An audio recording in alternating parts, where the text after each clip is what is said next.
Amigos de Hablamos en la Banca, mira, hoy tenemos un episodio de lujo con una leyenda de talla mundial que salió desde Petare, del barrio 24 de Julio, a conquistar las grandes ligas, el béisbol venezolano, a dejar un legado en lo que es el deporte de nuestro país. Y sin más preámbulos, tengo el honor y la dicha de presentarles al gran señor de los anillos, Luis Sojo. Maestro, un placer, gracias por la oportunidad, agradecidos por estar aquí con ustedes, con este espacio. ¿Cómo está? ¿Cómo se encuentra luego de terminar esta temporada y pues haciendo sus labores? No, gracias a ti por la oportunidad, un gustazo y bueno, aquí estamos dándole, aportando para el deporte que me apasiona, que es el béisbol, y otras cosas con mi fundación y bueno, muchos proyectos que ya la gente se va a ir enterando de lo que viene. Maestro, Fundación Luis Sojo, apoyando siempre a los jóvenes, al deporte, promoviendo pues otras ramas como la música. Hemos visto ese trabajo con los chamos. Cuéntenos un poquito de cómo es ese proyecto en usted. Bueno, la fundación nace hace 22 años, ¿no? Okay. Donde allá en Barquisimeto, cuando estaba como pelotero activo, sí, yo siempre tuve la inquietud de una vez que llego al béisbol profesional, de crear mi fundación, porque a mí me ayudó mucha gente cuando yo era muchacho. Entonces yo decía, bueno, yo tengo que retribuir ese cariño a la gente.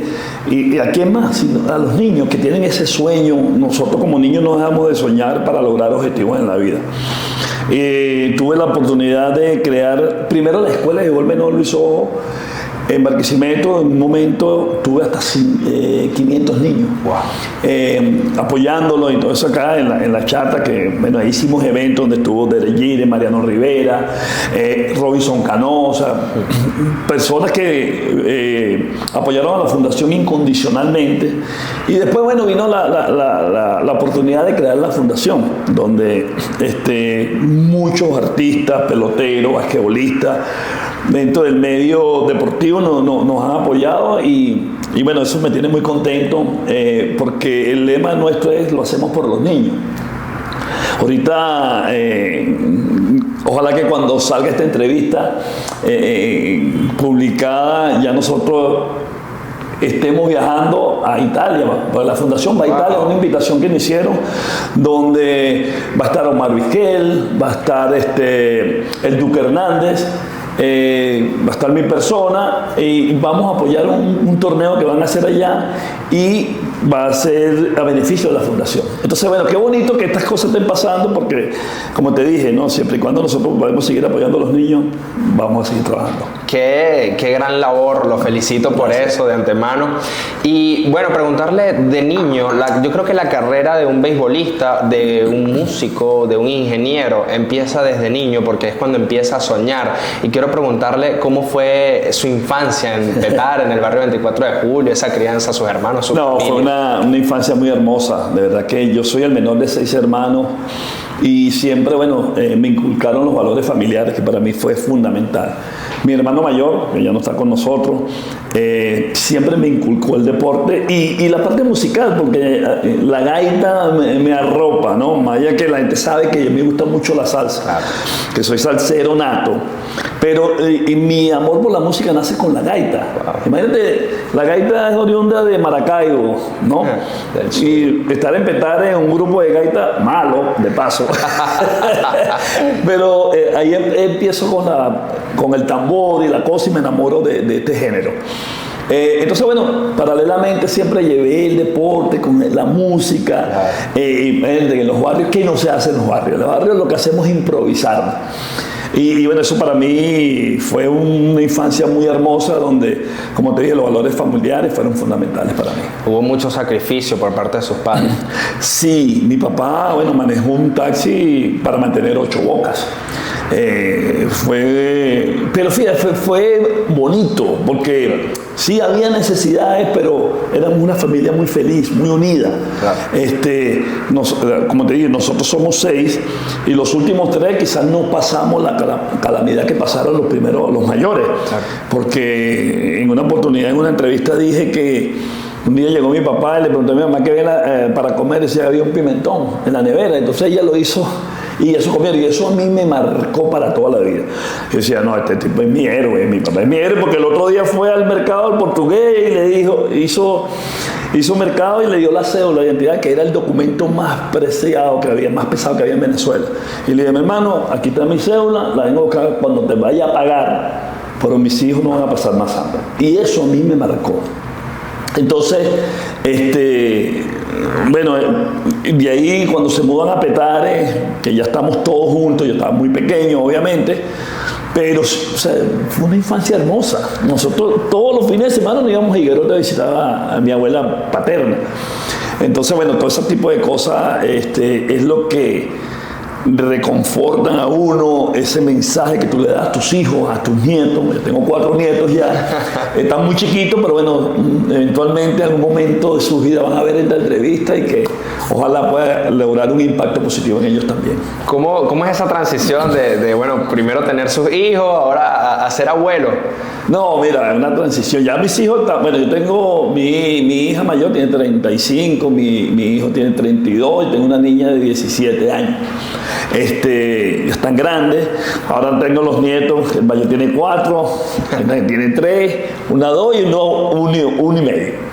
Entonces es una etapa hermosa porque cuando tú crías a tus hijos, es como decir 24/7. Cuando crías a los nietos es 7, no son las 24. Me digo, a mí no me están trayendo muchachos, tengo que pasarle mi cariñito y listo. Pero hay un dicho que dice que si uno hubiera sabido que uno amara tanto a los nietos no tiene hijos. Bueno, imagínese. Y mis hijos me dicen, cónchale, pero tú, ahora puro nieto. A uno no lo dejaba hacer eso.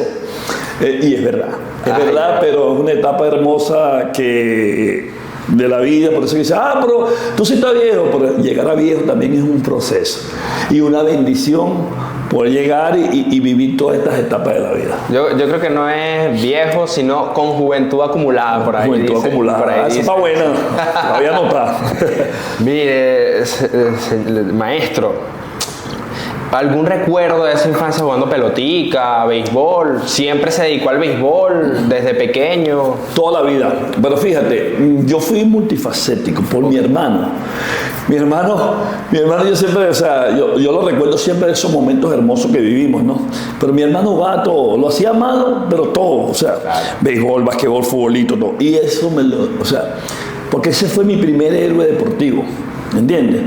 Y el basquetbol, a pesar de que empecé muy temprano en el béisbol, a los 6 años, el deporte que me apasionaba, así que yo quería ser profesional, era el básquet. No era el béisbol, imagínense. Pues yo decía que yo quería ser como Michael Jordan, pues, pero gracias a Dios me di cuenta que no era tan bueno como... No, y después tuvo el privilegio de conocerlo, pero ya hablaremos de eso más adelante. Ya hablaremos entonces, más adelante. Hice de todo.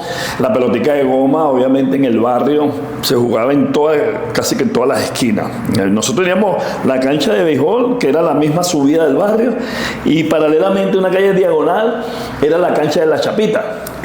Entonces, todo el día, después que tú salías de la escuela, en las vacaciones, eso era pelotica de goma y chapita, pelotica de goma y chapita. Y bueno, yo siempre tuve el privilegio de la cancha del barrio. Había, como decimos aquí coloquialmente en Venezuela, era un peladero de chivo. Entonces, ahí nosotros nos improvisamos y hacíamos el estadio del béisbol, jugábamos las caimaneras de béisbol ahí.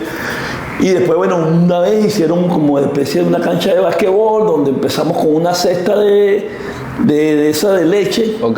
Y bueno, hicieron la cancha. Hoy en día tenemos la dicha y la bendición de que ya la cancha, tenemos una cancha hermosa, tenemos un estadio de béisbol que lo han tomado en cuenta los entes gubernamentales, porque hay que decirlo, la gente de Martín Polar, en una época hicieron el estadio y ahorita, bueno, lo remodelaron, quedó muy bonito.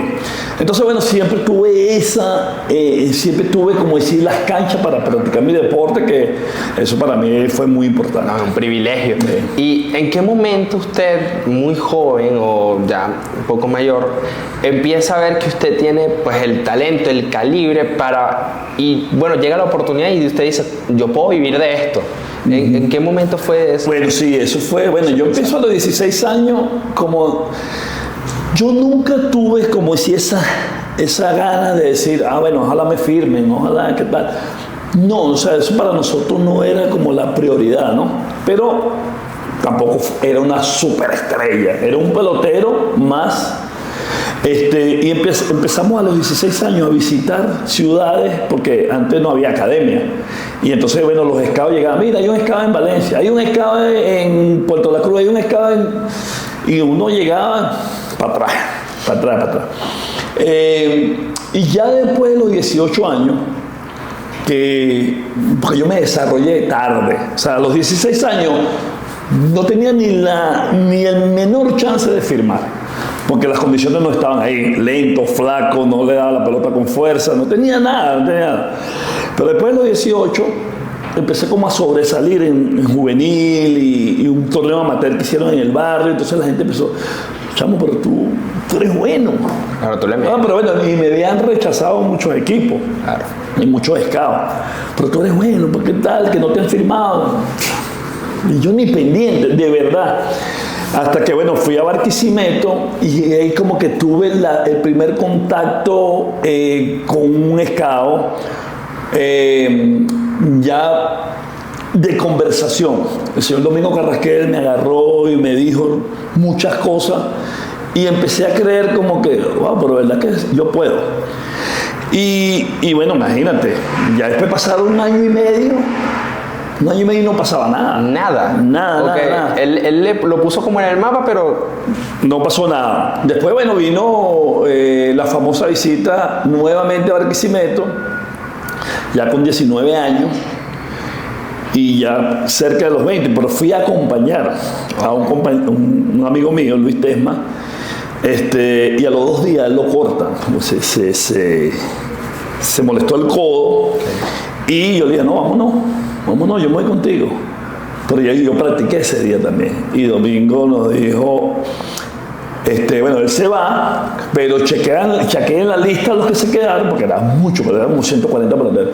Los que están en la lista, no vienen mañana.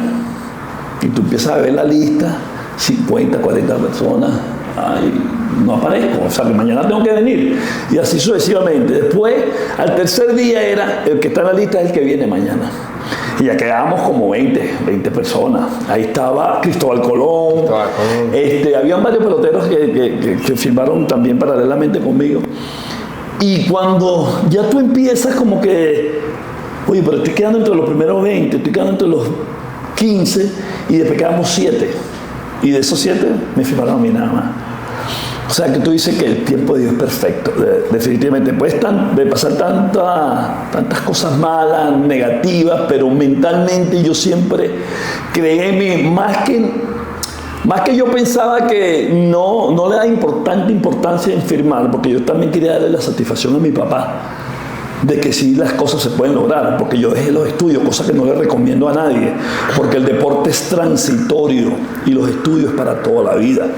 Entonces, pero también tengo ese legado de mi padre donde él decía que el mejor libro es el libro de la vida, y que la vida te va enseñando cosas, y como el hecho de que tú vengas de un barrio no significa que tú no debes prepararte.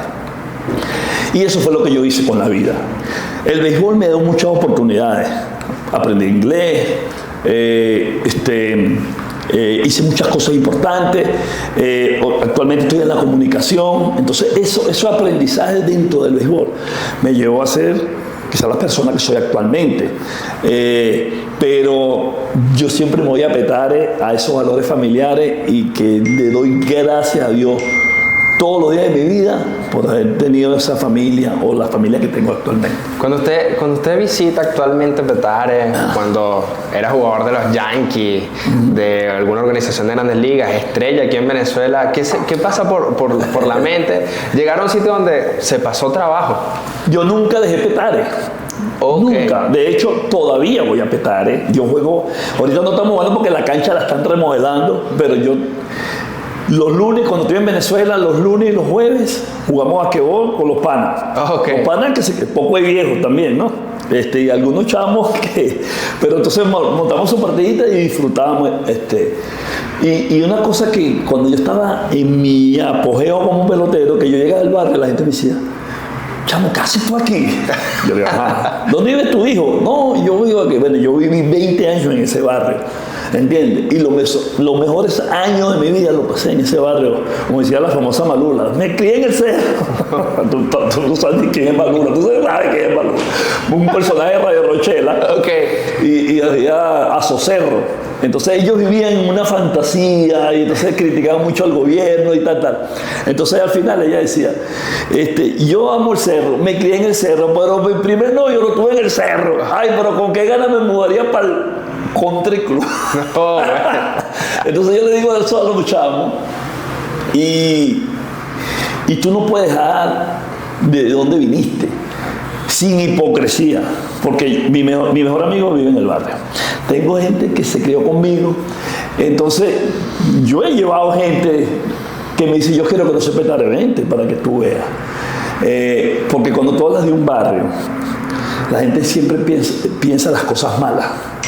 Petare ha sacado peloteros, basquetbolistas, Miss Venezuela, todo lo que tú quieras. Entonces, pero dice, no, que Petare. Yo a veces veo documentales. Sí, porque tampoco vamos a tapar el sol con un dedo. Sí, fue peligroso. Claro, Petare tiene su parte peligrosa, en un momento fue, cónchale, pero también hay gente buena. Claro. O sea, no vendamos lo malo siempre. Claro. Hagan documentales, por lo menos el sábado. Pasado mañana, dentro de 2 días, yo voy a un tour para Petare. Un tour que sale a las 3 de la tarde, me voy por esos cerros a tocar salsa con toda la gente, disfrutar con ellos, pasarla bien. Porque no me da miedo. No me da miedo. No me dice, ¿cómo dicen? Malo Petare de noche. Pero métete cualquier sitio de noche, en cualquier parte del mundo, y da miedo. Claro. Entonces, pero yo mi Petare siempre lo tengo presente y mientras tenga salud y vida, ahí voy a seguir impulsándolo. Así es. Metiéndonos más a fondo en la parte beisbolística, usted firma a los 20 años. 19 y 9 meses.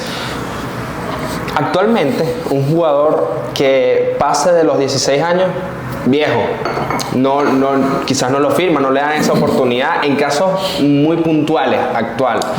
¿Qué piensa usted de eso? En un podcast que tuvo Ronald Acuña con Ángel Flores, el muchacho de detrás del show, él habla de que, bueno, eso es un poco chimbo para los jugadores que llevan muchos años preparándose, 16 años, 18 años, y no les dan la oportunidad, y hay un chamo de 12 años que ni siquiera se ha graduado del colegio y ya los están agarrando para las academias y mandarlo a Dominicana. ¿Qué piensa usted de eso? Primero, yo creo que firmar un pelotero a los 16 años, 15 años y medio para ser exacto, es un suicidio. Porque te firman a los 15 años, a los 17 estás botado. Porque tu capacidad deportiva o ese desarrollo como pelotero está crudita. Entonces lo que haces es frustrar al pelotero. Sí, hay peloteros que se pierden de vista. Caso, Miguel Cabrera, Ronald Acuña, son personas excepcionales. Tipo que, bueno, nacen una sola vez. Bueno, todos nacemos una sola vez, pero en estos casos tú dices, nacen una sola vez, esos fenómenos se ven, wow, no sé, cada cuántos años. Pero la gente no se imagina la cantidad de peloteros que a los 17, 18 años están dejados en libertad. Entonces viene la parte de la frustración. No estoy de acuerdo con que no firmen peloteros de 18, 19. Yo siempre le digo a los peloteros jóvenes o a los muchachos que no dejen de soñar. Yo firmé casi a los 20 años. Claro. Y me rechazaron, pero es tu norte. Ya va, que estoy todo fastidioso de teléfono. Tu norte es lo que tú te trazaste. Es decir, nadie va a decirme a mí qué es lo que yo tengo que hacer y cómo lo voy a hacer. Tú tienes que creer en ti y sentirte que eres el mejor. Y hay un momento que te lo vas a creer. Entonces siempre te van a decir, a mí me dijeron, no, tú no corres, tú eres flaco, tú eres malo, estás jugando pelota, dedícate a otra cosa.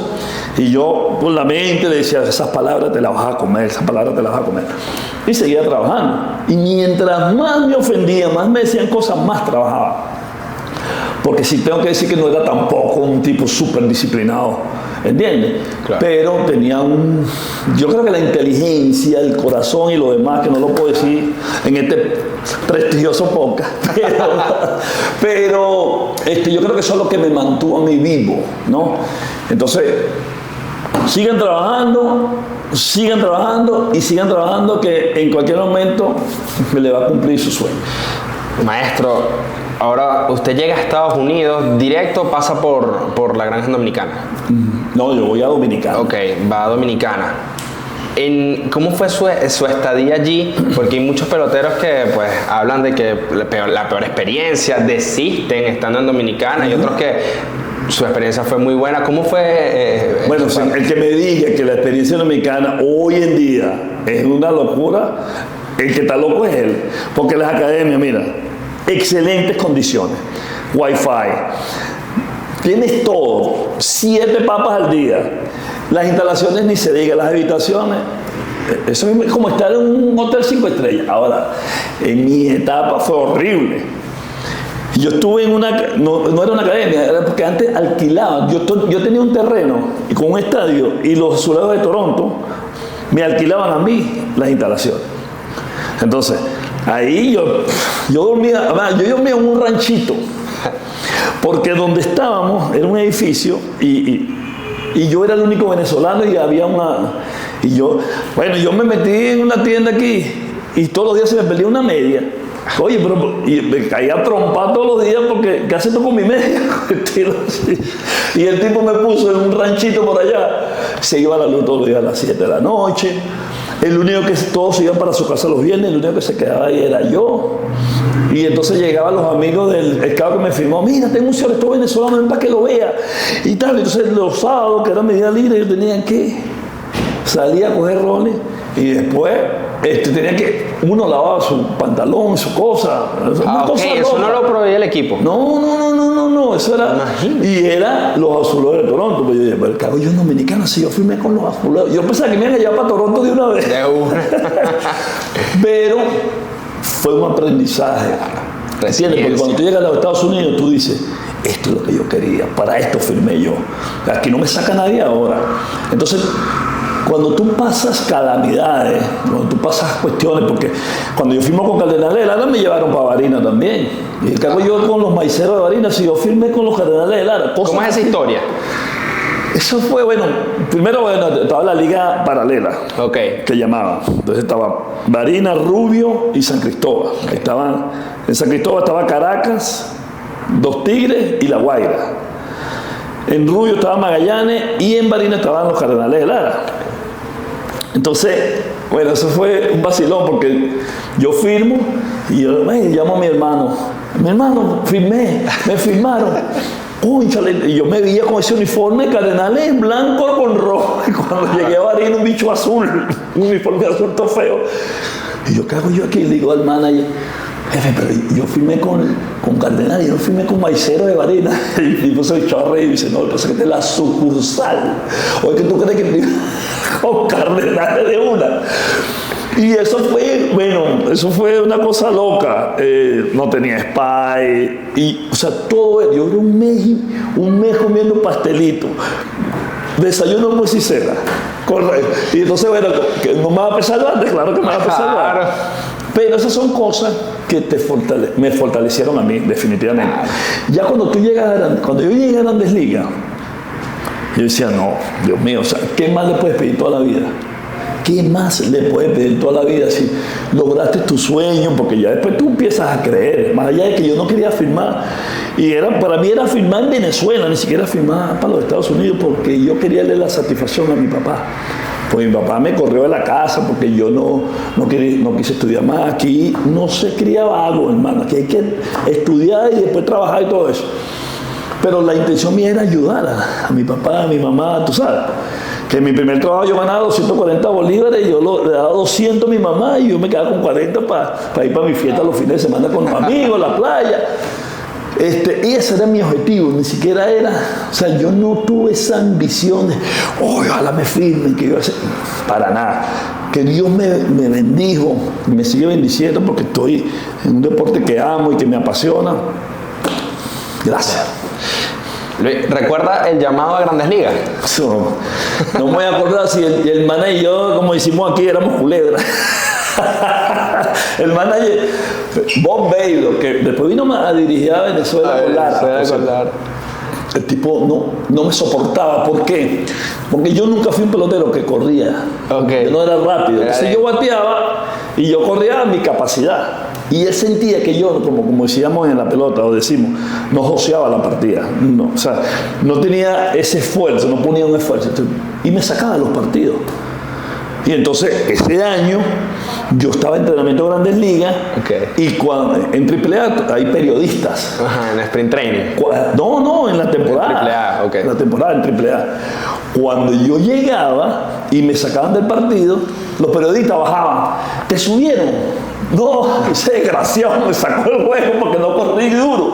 Pero yo iba soplado.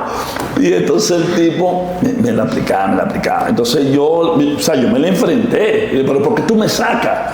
Si yo no corro, yo soy así. No, aquí tienes que josear la partida. Digo, bueno, está bien. Cuando me suben a Grandes Ligas, recuerdo que jugamos un doble juego. Vinimos de AAA, del juego de estrella, donde quedé más valioso. Conjuntamente con Igor González. Quedamos más valiosos y tal, era un bate y una cosa, un premio chévere. Y bueno, Luis Ojo va para Grandes Ligas, por lo menos en la parte de los periodistas americanos y todo eso. Sí, se rumoraba. Bueno, llegamos, subieron a Mark Whitten, que vino con Lara, lo suben a Grandes Ligas. Y el primer juego después del juego de estrella era un doble juego contra San Luis, me acuerdo.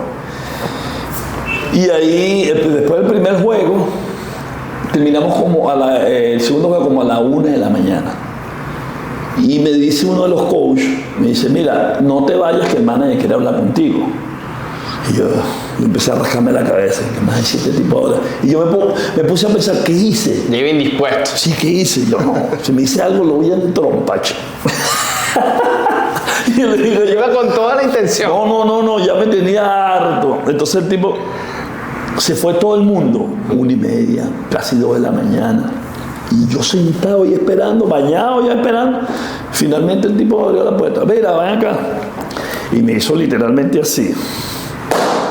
Vete de aquí, vas para Grandes Ligas, no te quiero ver la cara. Me tiró el boleto. Y yo lo agarré. Y le dije, el que no te va a ver mal la cara soy yo, le dije de todo. Tú no me vas a ver mal la cara. Y me fui. Y yo para acá. El vuelo mío salía a las 6 de la mañana y eran las 2.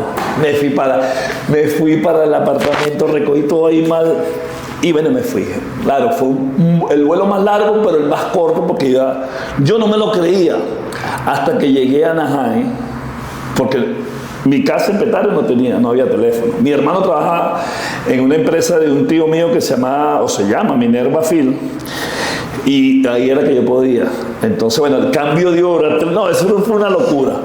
Que por cierto, ese día tomé mi primer turno y di mi primer día en Grandes Ligas, una carrera empujada y todo lo demás. Pero ahí fue que caí en cuenta después del partido, que bueno, me fui en lágrimas de la emoción, porque el vuelo no dormía, yo no dormía. O sea, decía, ¿dónde voy yo? ¿Será que yo voy para Grandes Ligas? Decía yo, bien en el vuelo. Y fue un momento para mi familia de felicidad, para mí, para la gente que luchó para que Luis Ojo pudiera lograr su objetivo. Y bueno, obviamente el 14 de julio de 1990, se me olvida nunca. Llega a Grandes Ligas. Cuando está en Estados Unidos, ya un paso, ¿a quiénes usted soñaba con encontrarse que luego lo puedo conocer y adquirir conocimiento? Yo fui siempre seguidor del béisbol. Pero cuando tú estabas en ligas menores y tú veías los juegos de Grandes Ligas y todo esto, entonces de repente empiezas a ver, wow, este es Brian Harvey, que fue el pelotero que le di mi primer hit, que después fuimos compañeros de equipo. Imagínate, Tony Fernández, Jorge Bell. No había más sencillo, como dice Darwin. Sí, porque Toronto, fíjate que Dios, o sea, tiene algo para ti siempre. Tú sabes que antes, cuando tú estabas en Petare y salen los azulejos de Toronto, no recuerdo en qué año, la gorra que a mí me llamó la atención, yo compré 2 gorras, yo no sé dónde saqué los reales, te lo digo honestamente, y eran gorras de Grandes Ligas, la de los azulejos de Toronto y los Orioles de Baltimore. Pero la de los Orioles de Baltimore era porque yo representé a Miranda en un nacional juvenil y los colores eran negro, blanco y anaranjado. Los colores de los Orioles. Esos eran los colores de Miranda. No sé si todavía se mantiene. Y compré esa gorra y compré la de los Azules porque me gustó. Y fíjate, de casualidad firmé con los Azules de Toronto y llegué a los Azules de Toronto. Y lo seguía. Tony Fernández, Manny Lee, Jorge Bell, Kelly Gruber, Tom Henke, o sea, todos esos tipos que después estoy empujado en un lugar con los tipos sentados. ¿Qué tal? Eso no tiene precio. Casi no tiene precio. Maestro, y se encontró al tipo luego que vino aquí a Venezuela. Hábleme un poquito de eso y pues, ¿cómo cree que era la percepción de él viéndolo usted? Quizás es un ser humano, no se la sabía toda. No, claro. No, mira, en ese momento, los años que yo jugué con ligas menores, los manes eran duros. O sea, ahorita los peloteros están muy susceptibles. No les puedo decir nada porque ya, bueno, pues te llaman la lona, te llaman a todo el mundo. Entonces, pero él vino para acá y después nos reíamos de las cosas, pero cuando el primer contacto que yo tuve con él, le dije, ¿tú sabes dónde tú estás? Le dije, tú estás en mi terreno ahora, estás en Venezuela. Uy, así aquí, mismo. Y aquí mando yo. Y seguía la relación. Se me quedó viendo así, le dije, no, vamos a ganar esta broma, le dije. Vamos a ganar esta broma y tal, bienvenido y tal. Entonces, bueno, de ahí empezamos a hablar y tal, ¿entiendes? Porque nunca he sido una persona rencorosa, ni mucho menos. Sí agradezco que en ese momento, o sea, me mandó un mensaje fuerte. O sea, corre porque no vas a sobrevivir en el béisbol. ¿Entiendes? Más allá de que yo no corría, ni que mucho menos, pero la percepción que él tenía era que yo no joseaba la partida, pues. Entonces, bueno, eso a uno le queda.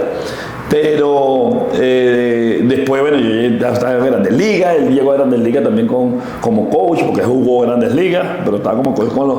Y siempre, bueno, mantuvimos esa amistad. Hablando de managers, lo conversábamos ahorita un poquito detrás de cámara, la Grandes Ligas, el primer manager de colegio va a ingresar ahorita a San Francisco. ¿Qué opina usted de ese proyecto? Tony Vitello, bueno, el béisbol que se está viviendo actualmente. La sabimetría, la analística, ese tipo de cosas que no respeto lo que hacen, que no esté de acuerdo. Porque es una cosa, porque no. El béisbol no lo inventó un burro, ni lo inventó, ahora están con las computadoras, tú sabes. Y a uno le metían, le decían a uno, mira, piensa cómo le vas a jugar fulano sultano. Ahora los peloteros tienen un papelito como recordándole que tiene que hacer.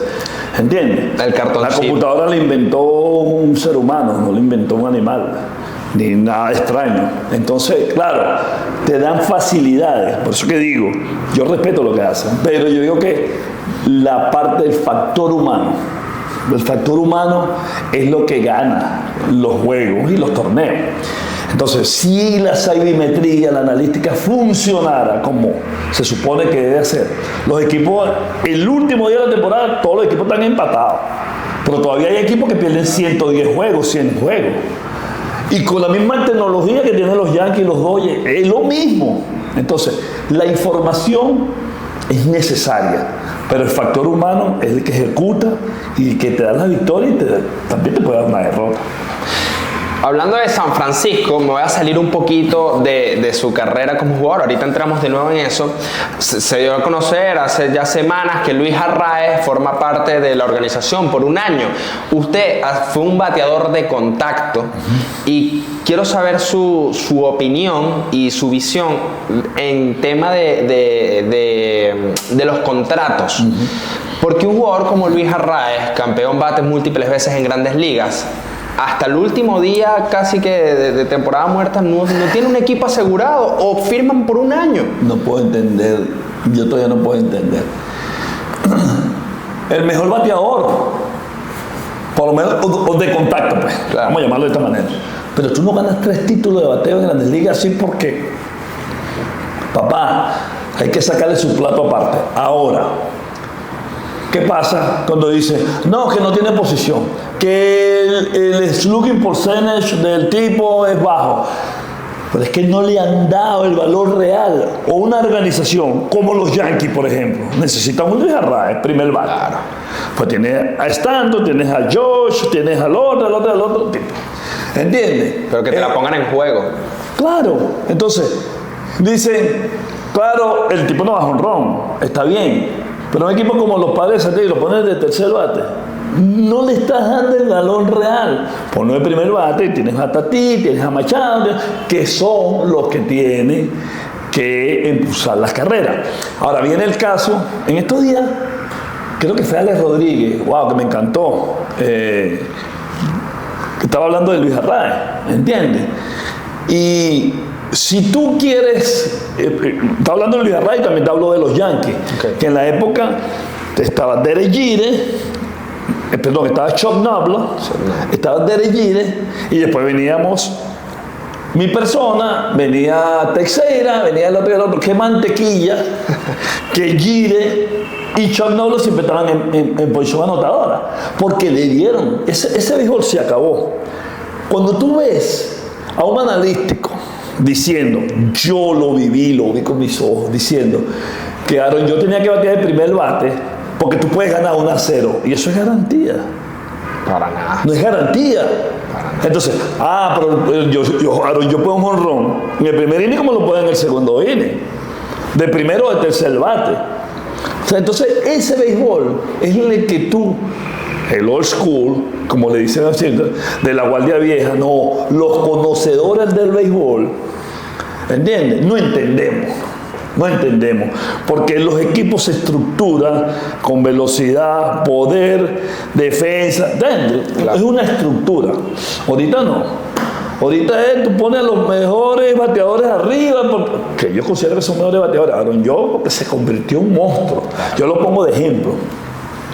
Pero, wow, es duro para nosotros entender eso. Yo en el 2020 fue mi último año con los Yankees, porque cuando tú vas y una persona que lleva una computadora aquí te dice a ti qué es lo que tú tienes que hacer, entonces yo digo, no, yo no puedo llegar al trabajo molesto, ¿entiendes? Me quedo en mi casa y yo mantengo mi filosofía como la hemos mantenido muchos, que ya no estamos dentro del juego organizado, porque seguimos en el béisbol, claro, pero la pelota va para allá otra vez. ¿Entiendes? Porque contrataron a Dusty Baker, a Tony La Russa, todos esos tipos. Eso no es casualidad. Entonces, hay managers que han sido o están siendo manipulados. Claro. Dave Roberts ha ganado 2 veces. Sí, le han puesto unas máquinas de equipo.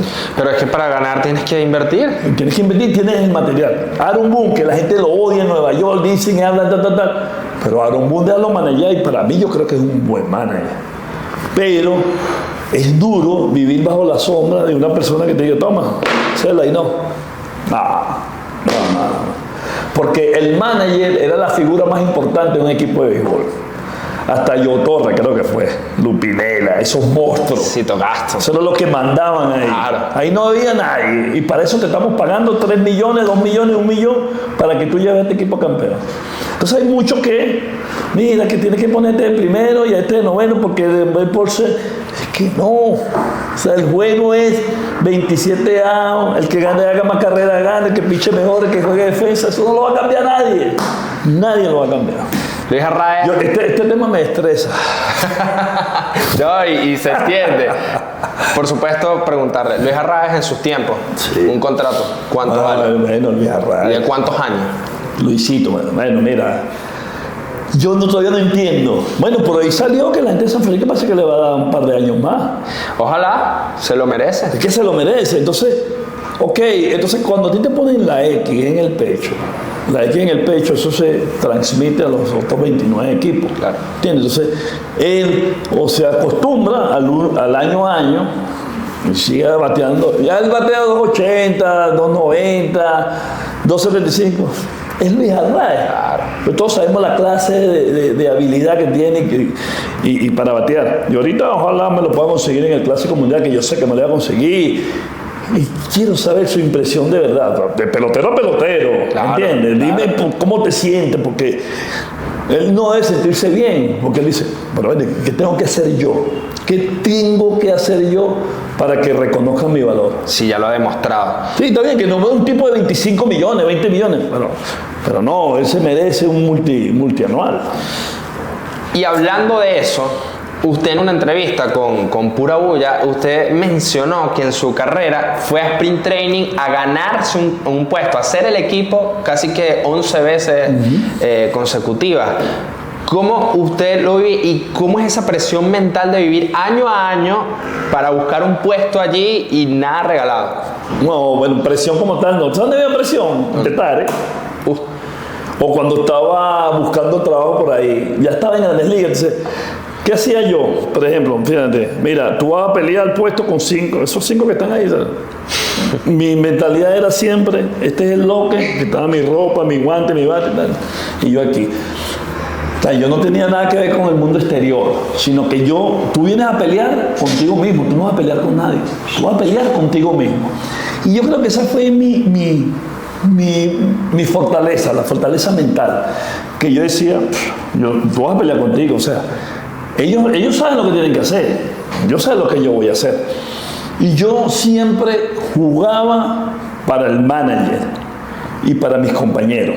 Ejemplo, yo de repente en el campo de entrenamiento, los primeros 5 juegos, bueno, los regulares, Bayire, Chuck Noblo, Tino Martínez y Escabrosio, por ejemplo, ponerte un ejemplo. Esos 5 partidos los van a jugar. En esos 5 partidos, en el 9º inning, tú puedes agarrar un turno. En el 8º inning puedes agarrar un turno.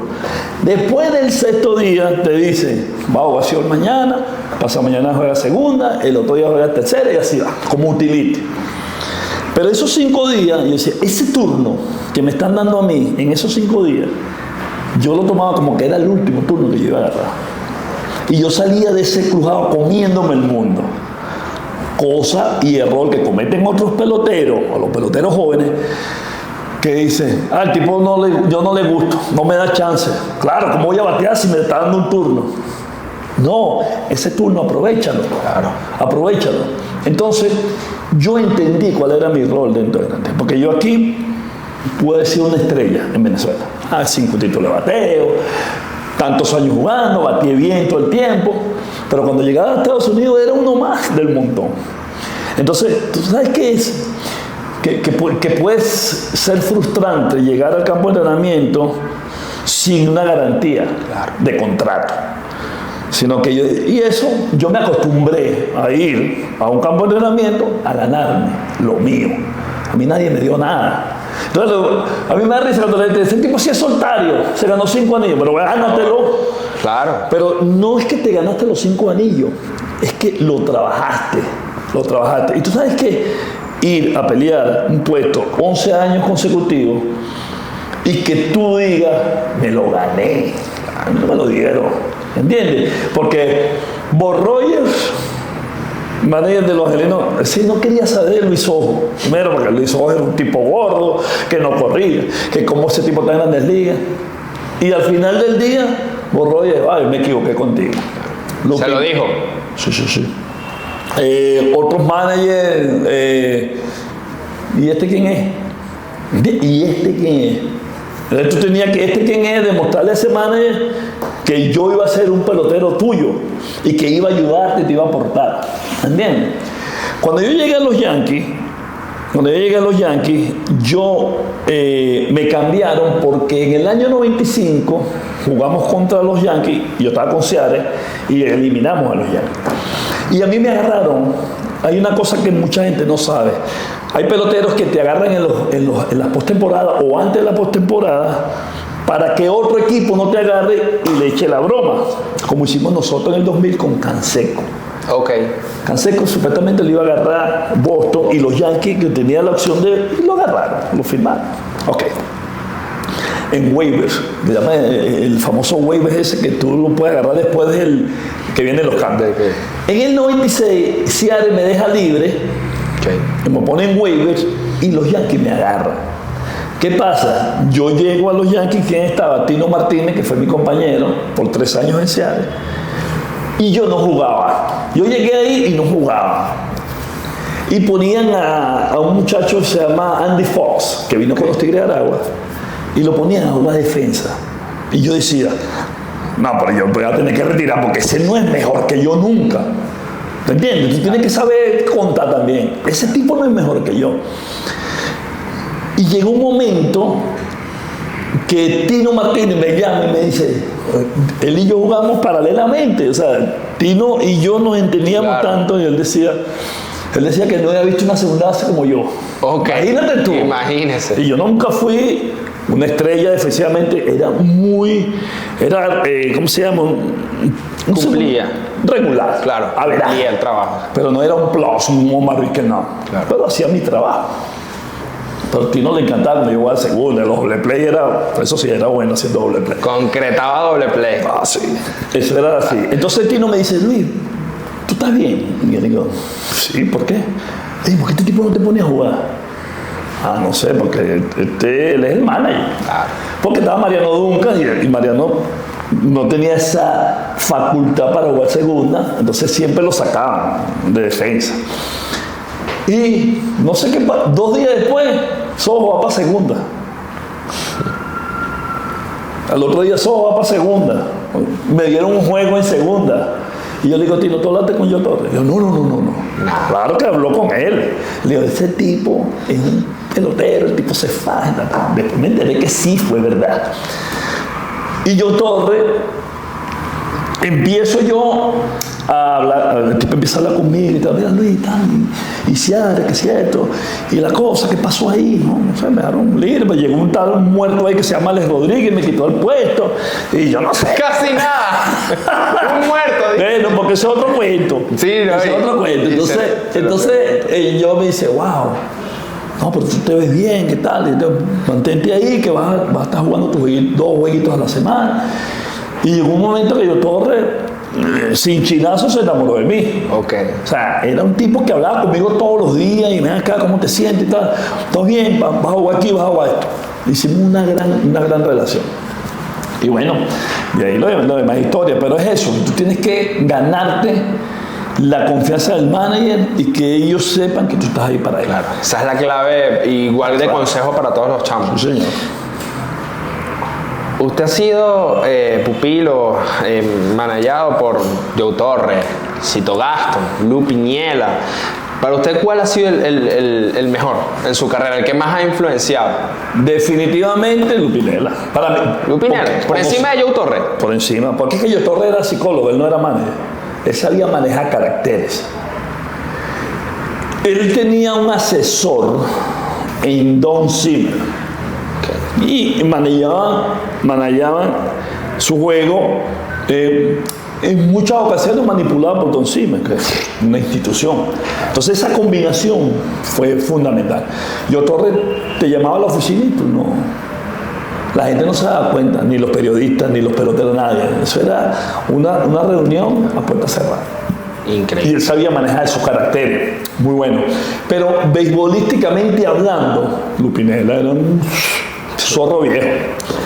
Un zorro viejo. Y el peor era Ciro Gaston. ¿Por qué? Bueno, porque ganaba porque tenía el talento ahí.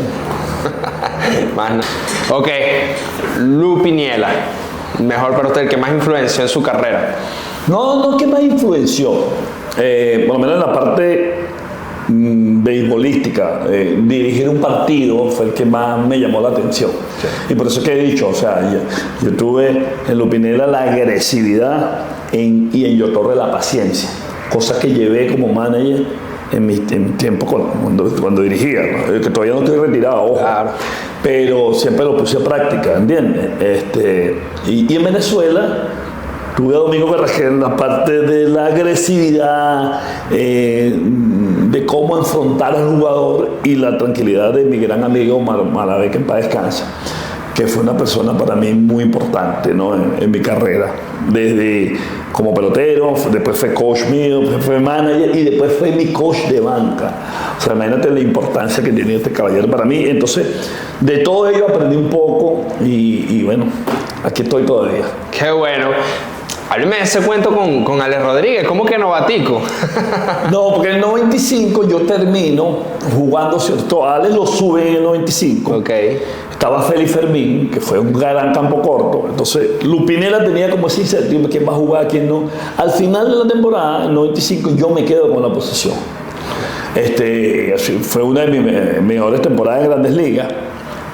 Venimos al campo de entrenamiento del año 96 y Lupinela me llama a la oficina en entrenamiento y me dice: Luis, mira, este año las cosas van a cambiar. Nosotros nos vamos a ir por Alex Rodríguez, él va a ser shortstop todos los días. Y yo, claro, ¿cómo? ¿Cómo tú me vas a decir eso a mí? ¿Quién es ese muerto? ¿Cómo tú vas a poner ese muchacho que no se sabe ni... Bueno, no sabe dónde está parado, ¿qué es esto?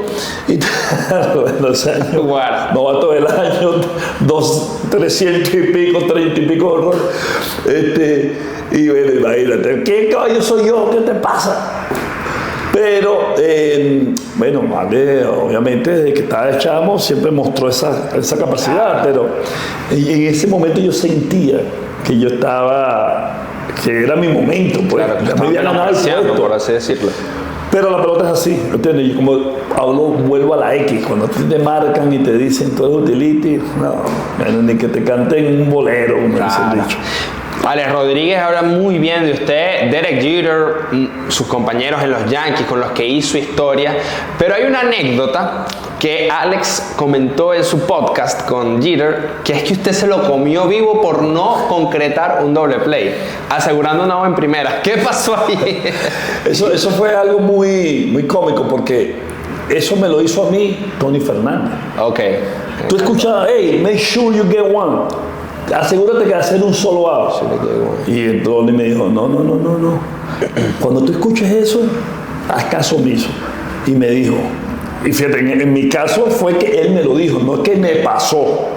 Entonces, él llegó y me dijo, cuando tú escuches eso, no le hagas caso. El doble play se hizo, valga la redundancia, para hacerlo. Cuando tú estás de espalda, porque cuando tú hagas un doble play en segunda, tú estás de espalda a primera, pero tú no sabes si el corredor se cayó, no pisó primera, ¿entiendes? Cualquier cosa puede pasar. Tú das y si puedes lanzar, lanza. Porque en aquella época a uno le daban, le decían, te voy a partir la rodilla, el tobillo. Eso era lo que te enseñaban a ti. Y yo, bueno, ok. Entonces estamos en Seattle, Ale está jugando opción, y a mí me ponen a jugar segunda ese día porque era un pitcher zurdo, y yo y Cora no jugaba contra los pitchers zurdos, me ponían a mí en segunda. Y de repente salió y el tipo me hacía así, hey Luis, make sure we get one. Y estamos en pleno juego, y salió el rolling. Y había chance, y él lo que hizo fue que me la flipió así, toma. Bueno, mi hermano, yo llegué y me comí ese novato. Y mira, novato. Le dijo de todo. Dice, hay que hacerlo, que esa vaina de que tú, que vamos a asegurar uno, no aseguró uno nada. Y el tipo se me quedó, y él lo dice en el podcast, dice que hasta bravo yo daba risa. Siempre carismático. Y bueno, el Dios dijo que eso se le quedó también marcado, y de ese momento, bueno, ya tenía que estar más agresivo a la hora de concretar un doble play. Esa influencia de usted la obtuvo desde jugador en ayudar a sus compañeros, a los novatos quizás en aquellos tiempos, y ahora que ejerce labores como manager, que ha hecho muchas cosas. Llega a los Yankees. Quiero preguntarle primero que nada por la sensación de llegar al Bronx, porque cuando tú escuchas béisbol, lo primero que se te viene a la cabeza es el uniforme blanco de rayas de los Yankees, inevitablemente. ¿Cómo fue esa sensación de llegar allí? ¿Con quién se encontró? Fue duro porque jugar en Nueva York como visitante es un dolor de cabeza. Se meten contigo, te insultan, te dicen de todo, te tiran pilas, una cosa loca. Y nosotros vivimos experiencia, mi esposa y yo, cuando fuimos con Seattle, a ellos lo agredieron verbalmente y todo eso. Entonces, bueno, ese trauma queda.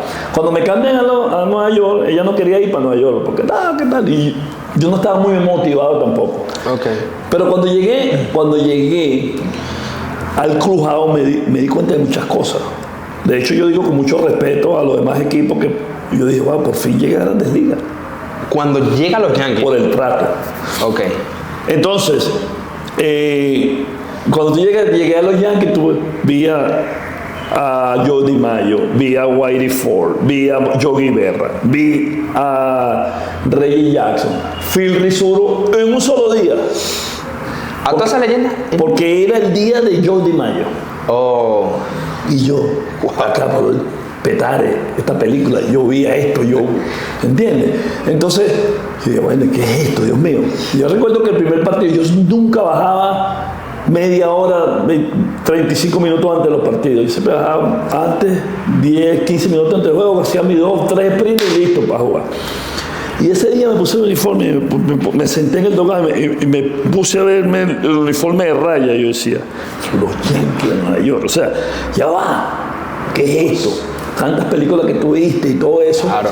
Y después vi esa constelación de Hall of Fame que pasaba. Yo estoy en el paraíso. Y de ahí en adelante empezó el equipo, o sea, gana partido, estamos en primer lugar, el equipo unido. Y yo, esto es lo que quiere Luis Soto, esto es lo que le gusta a Luis Soto, cuando los equipos están así, ¿entienden? Ganar. Porque la gente dice que, y yo voy a decir esto con mucha humildad, porque la gente no sabe, mucha gente no sabe esto.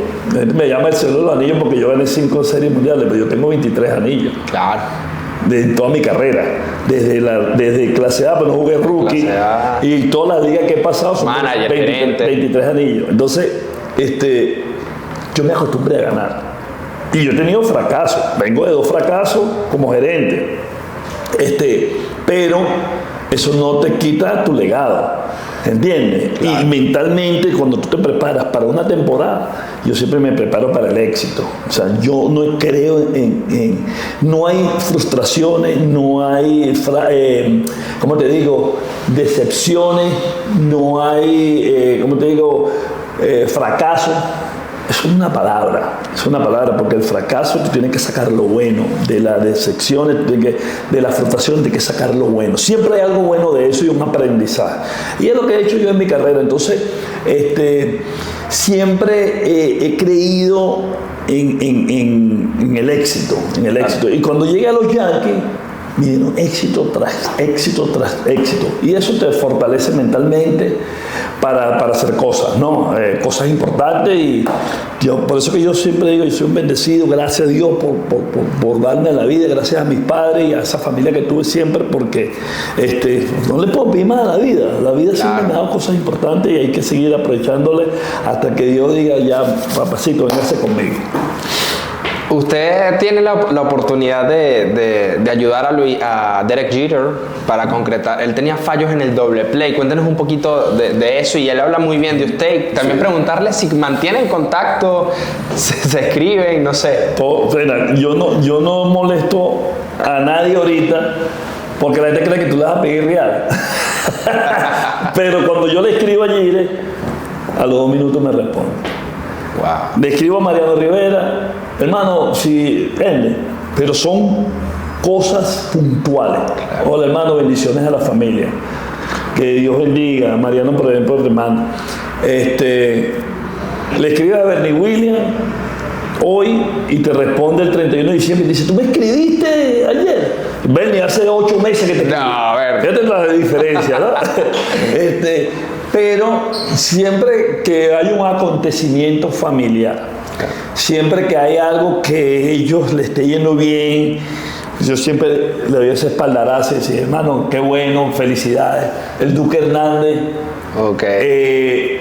tanto que peleamos cuando él era novato, que yo le decía, el himno nacional tienes que estar ahí, estréchate, tienes que estar ahí a la hora.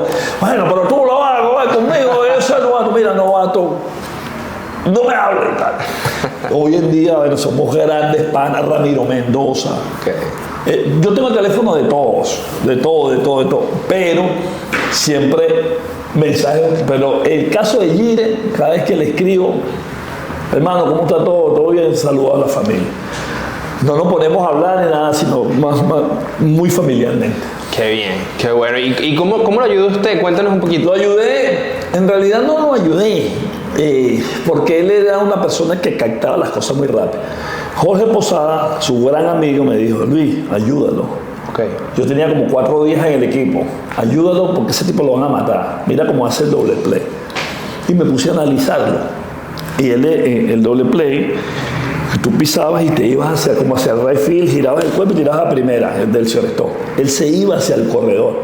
Y siempre saltaba y los pies por acá, por allá. Y yo, wow. Y él siempre se lo van a matar. Entonces le digo, joder, lo que pasa es que yo no lo conozco. Claro. Y no vaya a pensar que el año pasado yo estaba con emociones todos los marineros del Seattle y yo, ¿sabes? Porque ese celo profesional existe. Y me dijo, no, quédate tranquilo, ya yo hablé con él. Ya él sabe que tú vas a hablar con él. Y yo al otro día lo hablé y le dije, ven acá. Me dijo Posada así, oye, ¿será que mañana podemos salir temprano? Y nos vinimos temprano al estadio y para que tú me... Vamos. Entonces yo le dije, bueno, mira, ¿qué edad tienes tú ahorita? 20, 21. Ok. ¿Ahorita?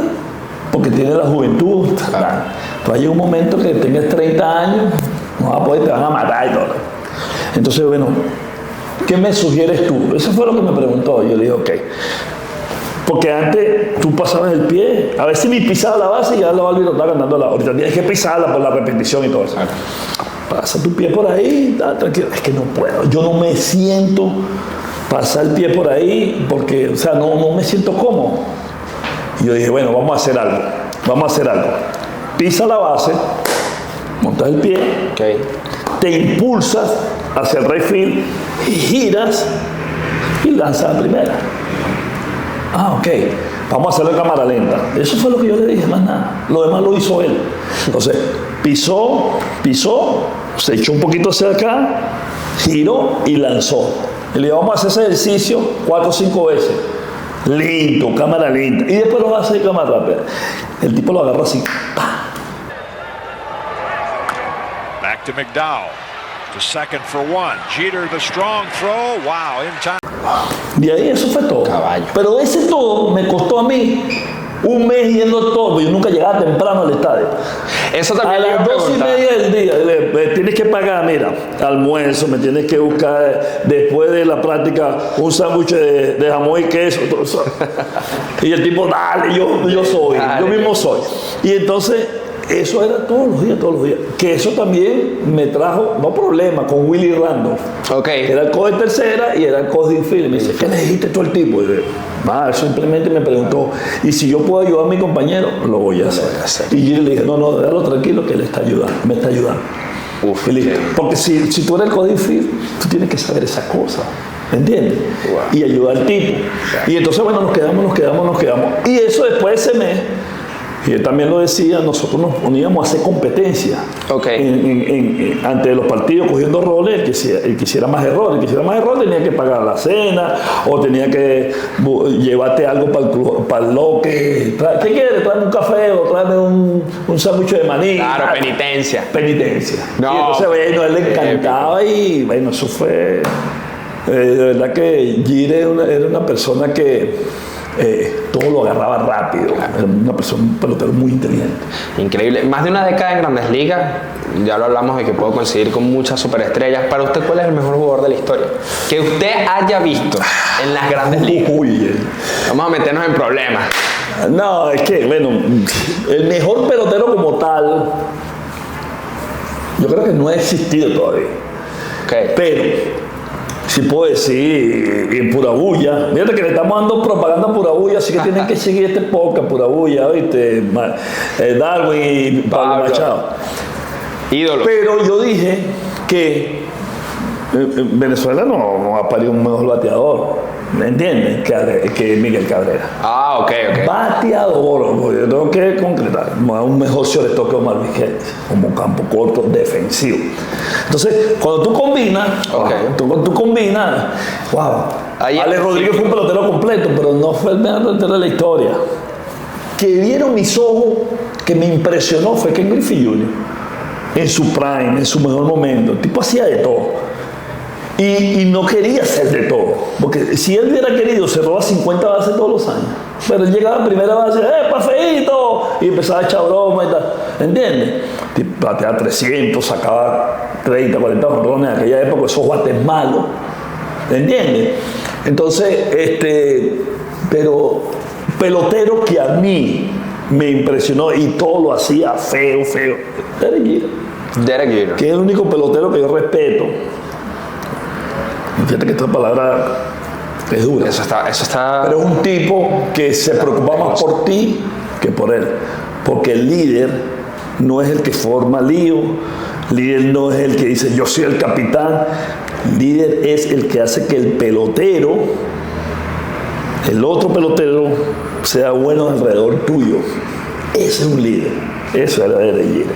Wow. Entonces, ese es un pelotero que yo, si tengo que armar un equipo, ese es mi primer pick. Derek Jeter. Increíble. Derek Alexander. Imagínate tú. Esa palabra pesa. Y de después van a venir muchos fenómenos.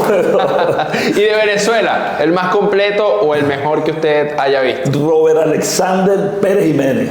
Robert Pérez. ¿Por qué? 21 años con este caballero.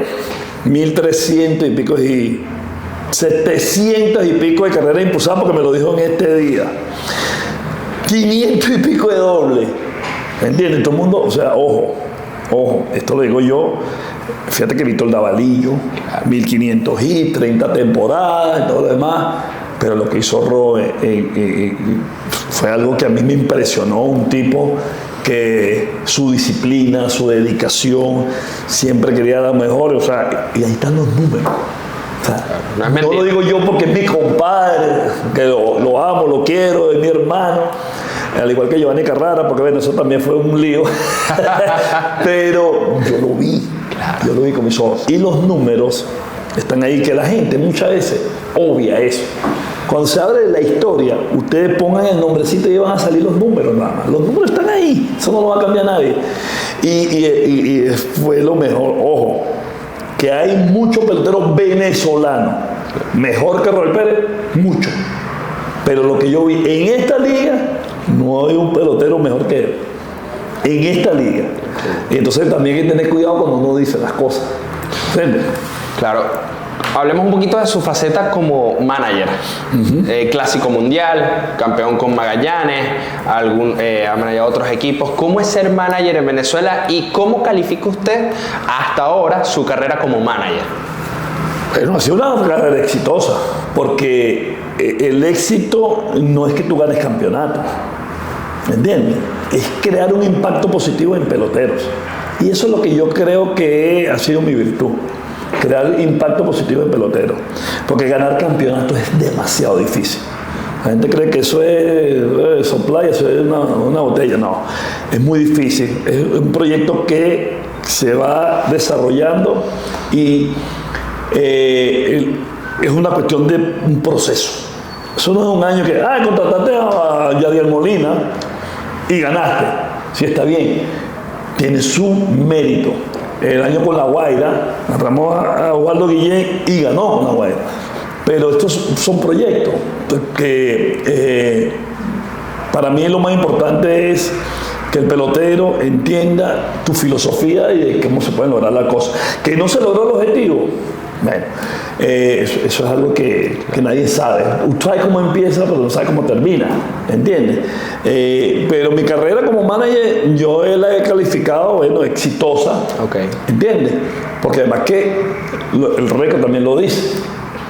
Pero la gente siempre se basa, que no, ganaste un campeonato y ya, ¿entiendes? Porque sí, tenemos, fíjate, el caso de Buddy Bailey, que para descansa. Buddy Bailey agarró a ese grupo de jóvenes. Y en Venezuela, ahorita, si tú te pones a ver, no hay un mejor manager que él. Y así lo dicen los números. Pero él agarró ese poco de chamito. Miguel Cabrera, Horacio Estrada, Víctor Moreno, por mencionarte algunos. Él lo agarró chamito y él creció con ellos. Y quisieron los chamos, creyeron en su filosofía, lo apoyaron. Y el manager más odiado en Venezuela se llama Buddy Bailey. Pero él tenía su filosofía. Y la gerencia, el dueño, todos creyeron en él. Y lo apoyaron. Y por eso fue que fue exitoso.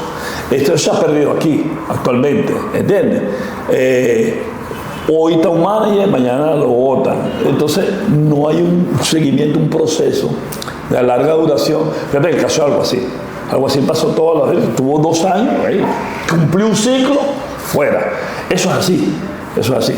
Y tú como profesional tienes que entender que estos son ciclos. Yo estuve 3 años con Lara, fui a una final, clasifiqué, fui a una final, el año siguiente me eliminaron y terminó mi ciclo. Claro. Pero tú tienes que decir y entender de que, bueno, esto es así. Y bueno, como dije, no he terminado mi ciclo como manager. Quiero volver a dirigir, eso es una verdad, porque soy un hombre de béisbol, amo lo que hago y bueno, algún día alguien se acordará de mí nuevamente. Tocó el tema de gerencia y hablemos específicamente de este año de los Leones del Caracas. Pienso que, y por lo que he visto, la fanaticada caraquista ya desde hace tiempo pedía la salida de Alguacil, incluso desde antes de esta temporada. ¿Por qué mantenerlo un año más si su ciclo probablemente ya había terminado? No sé, porque cuando yo llegué a la gerencia ya Alguacil estaba contratado. Y cuando eso pasa, mira, esto es una cadena. El dueño, que es el que toma las decisiones, porque para eso es el dueño. Yo hago con mi equipo lo que yo quiera, considero. Y está el presidente, el gerente general y la gerencia deportiva. Tú te encargas de la parte deportiva. Pero cuando no hay un seguimiento de reuniones y de cómo se deben hacer las cosas, ¿qué haces tú por lo menos si el dueño dice, mira, ¿qué está pasando con el equipo? Tú como gerente, tú tienes que tener una cartilla de lo que tú vas a decir. Cuando no te preguntan, te callas porque tú no vas a pasarle por encima al gerente, al dueño. Eso no existe, ¿no? Entonces, y ahí difiere un poco de ti, que su ciclo ya había pasado. No. Porque yo consideré, cuando yo llego, y Alguacil era el manager, yo dije, bueno, ya él ha ganado con este grupo de peloteros. Pero aquí la gente muchas veces obvia, y lo dije en pura bulla también, que los managers no ganan juegos, ganan solo los peloteros. Cuando pierdes es el manager. Este es un juego de ejecución, donde el equipo Leones del Caracas no ejecutó en los partidos que perdíamos. En el 9º inning sobre todo, y hablé específicamente de Carlos Hernández, que nos proyectamos y nos planificamos para que el tipo fuera el cerrador, pero falló. ¿Y tú crees que Carlos Hernández no lo sabe? Él lo sabe, yo fallé. Claro. Fuimos un equipo que defensivamente no llenamos las expectativas. Fuimos vulnerables, los peloteros lo saben. Fallamos con gente en posición anotadora. ¿Me entiendes? Los peloteros lo saben. Y entonces yo dije que no estaba criticando eso. Porque si tú no ejecutas, no vas a ganar partido. Y la gente al final dijo que yo salí peleado con algo así. Al contrario, nosotros siempre tuvimos una relación profesional y yo siempre apoyé. Porque los peloteros querían jugar para José Alguacil. Había esa química dentro del equipo muy buena, muy buena. Nunca se quebrantó. Pero la ejecución no estuvo ahí. La ejecución no estuvo ahí. Y haga lo que haga, tú puedes tener el mejor equipo en el papel. El mejor equipo en el papel, si no hay ejecución, no van a llegar las victorias. Maestro, le tenía una pregunta ya como parte de manager. Usted formó parte del cuerpo técnico como la figura principal del Clásico Mundial desde el 2006 hasta el 2012. Y quería preguntarle, con todo este tema de los permisos, ¿qué diferencia hay entre lo que va a pasar ahora en pocos días en esos tiempos? ¿Y qué opina usted de todo? Otro tema que me irrita, porque es que no puedes hacer un torneo internacional cuando no le estás dando el permiso a los jugadores. Y yo pongo el ejemplo de el Mundial de Fútbol. Ronaldo, Messi, los grandes atletas, cuando llega ese Mundial, ellos se preparan para eso. Juegan 90 minutos, juegan los 30 minutos de extratiempo y juegan los penaltis. ¿Entiendes? No hay restricciones, no hay ningún tipo de cosas. Este es un evento que Major League Baseball no termina de entender. De que si Venezuela, República Dominicana, Puerto Rico llevan a sus mejores hombres, hablamos de una competencia y todo lo demás. En el caso mío, yo dirigí 3 clásicos mundiales, no tuvimos muchas bajas. Particularmente el clásico donde Félix Hernández no pudo lanzar porque le dieron contrato de 5 años, 7 años, 175 millones, me llamó, me dijo, jefe, está pasando esto, ¿qué hago? ¿Cómo que tú agarras tus 175 y ya? Tu futuro está definitivamente eso. No lo hizo porque yo le dije, pero Claro. en el sentido común. Melvin Mora, en un clásico, también se fue porque le ofrecieron 4 años y Baltimore le dijo, si tú vas al clásico, no te vamos a dar contrato, algo así. Y al Toro Zambrano, porque una infección en el ojo, no tuvimos en realidad tantas, pero actualmente, y en aquella época existía lo del seguro, Claro. actualmente es un bochinche, definitivamente. Bueno, Puerto Rico amenazó con salirse del Clásico Mundial. Eso es algo grave y crítico. Venezuela baja tras baja, o sea, no puede, y no es una cuestión manejada por los peloteros, pero los peloteros quieren participar. El caso de Altuve, el caso de Miguel Rojas que salió ahorita, porque el seguro. Pero entonces tú no ves eso en Japón y no ves eso en el equipo de Estados Unidos. No entiendo. ¿Qué hay detrás de todo esto? No sé, mucha gente dice, no, que esto es un torneo de ellos. Sí, lo Major League Baseball, pero a su beneficio. Puede ser. Que quieren una final de Estados Unidos contra Japón y no le conviene Estados Unidos, Venezuela y tal, o República Dominicana. Pues. Hay muchas cosas, pero de verdad que el pobre Omar López, ayer le hablé con él, le dije, papi, usted es un campeón, use su sabiduría, su conocimiento y dirija el juego bajo sus posibilidades, porque también hay muchas restricciones. No, que vamos a abrir, pero el primer juego son 55 picheos, 3 innings, que tú no necesitas abridores ahí. ¿Entiendes? Entonces todo este tipo de cosas es lamentable que esté pasando, pero bueno, a lo mejor este es el año, después de tantas cosas que hemos pasado, que Venezuela queda campeón. Y vamos a... Amén, amén. El mensaje para los muchachos, aprovechando este espacio. Bueno, que siempre lleven ese nombre con todo el honor, todo el orgullo del mundo. Yo no lo pude hacer como pelotero, pero tuve la dicha de dirigir en 3 clásicos a los grandes, ¿entiendes? De este país. Y que Venezuela siempre está pendiente de todo lo que ustedes pueden dar y sí se puede lograr. Porque Venezuela tiene un gran potencial y más allá de las bajas que hemos tenido, lo que han reemplazado a las bajas son buenos nombres. Entonces, bueno, el béisbol es loco, la ejecución es fundamental y sí podemos lograr el objetivo. Ya para finalizar, la pregunta de su libro, del título de su libro, Yo mismo soy. ¿Por qué Yo mismo soy? Y debo mencionarle que lo estoy buscando como loco, lo quiero, lo necesito leer ese ejemplar de... Ya va a llegar por aquí porque Amazon viene por ahí. Mira, fíjate, yo mismo soy. Es que yo fui una persona que mucha gente no creía en mí. Todavía hay gente que no cree en mí, pero es válido. Entonces, ese camino tan roscoso que yo tuve, y quitando piedra y todo ese tipo de cosas, y yo siempre tuve eso en mi mente. Yo mismo soy. Esa piedra a mí no me va a parar. Este cocho a mí no me va a parar. Esto no me va... y entonces, bueno, yo dije, todo lo relacionaba con ese eslogan. Yo mismo soy. No, yo mismo soy. Mira, Sojo, que no, yo mismo soy. Mira, que hay que... arquear, tal, en la partida de... Yo mismo soy, vamos arriba. Entonces... Bueno, qué mejor título que ese, ¿no? Qué mejor título que ese y el libro, yo creo que por ahí nos queda uno, le decía a Miguel para hacértelo llegar. Gracias. Para que tú veas las cosas, porque no es la historia de mi vida, es como decir un camino de mi vida hacia lo que yo quería lograr.